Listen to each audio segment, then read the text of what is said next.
做个鬼脸。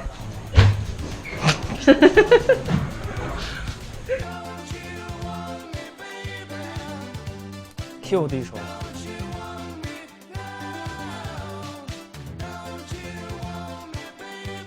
我家人都吃肉，我没有吃，一直看着呢。我问他们好吃吗？他们说好吃。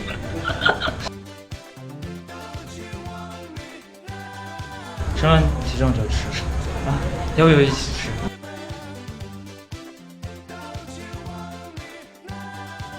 就是俄语会一点，可以交流，哈语说的很好，然后阿拉伯语会说，也会读。还有韩语、维语，英语也会说一点。来自乌鲁木齐的祖利皮卡尔多才多艺、热情阳光。1994年出生的他今年只有21岁，不过别以为他仅仅是一枚小鲜肉，在拳坛摸爬滚打多年，早已让他成为该级别的中国顶尖拳手。不过，业余拳击与职业拳击的不同，不得不让这位具有实力的小鲜肉从零开始。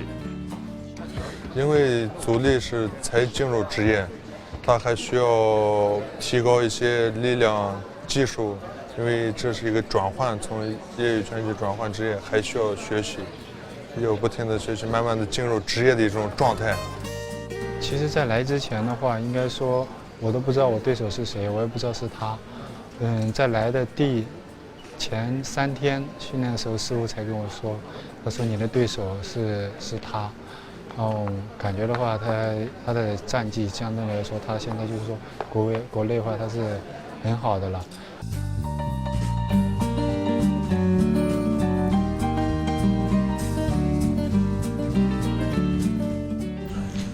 每一场比赛对我来说很重要。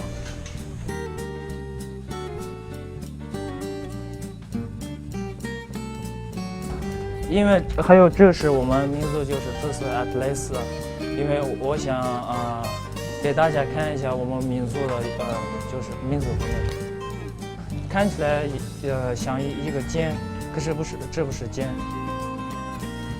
我爸的名字麦麦提艾利就是穆罕默德，艾利，我爸就是麦麦提艾利嘛，这是艾利。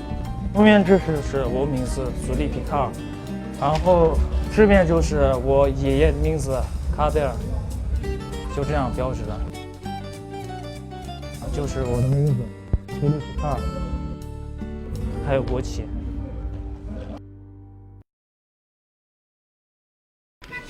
从以往我们的印象来看，阻力的机会非常大。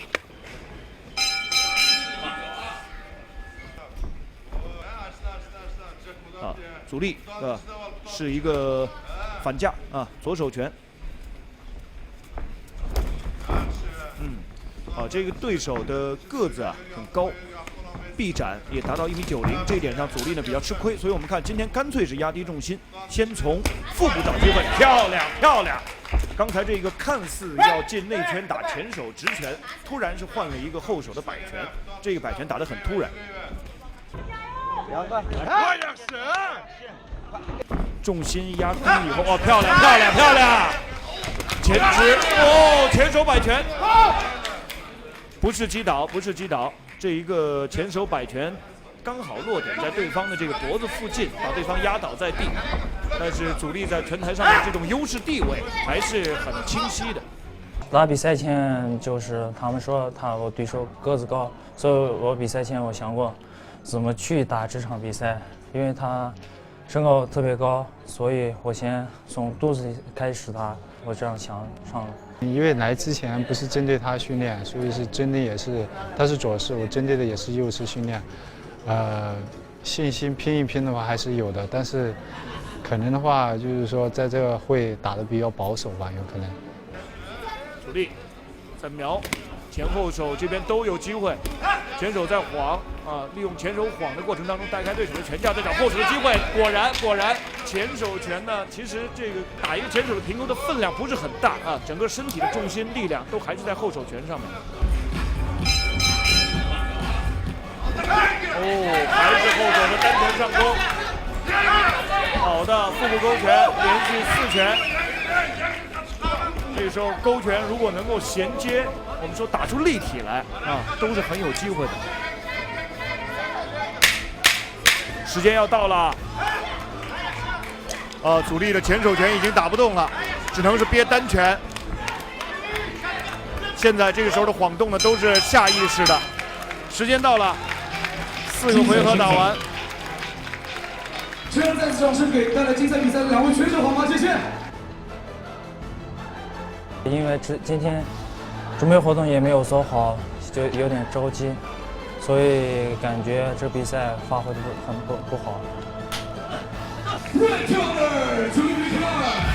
阻力皮卡40比36，一致性裁定。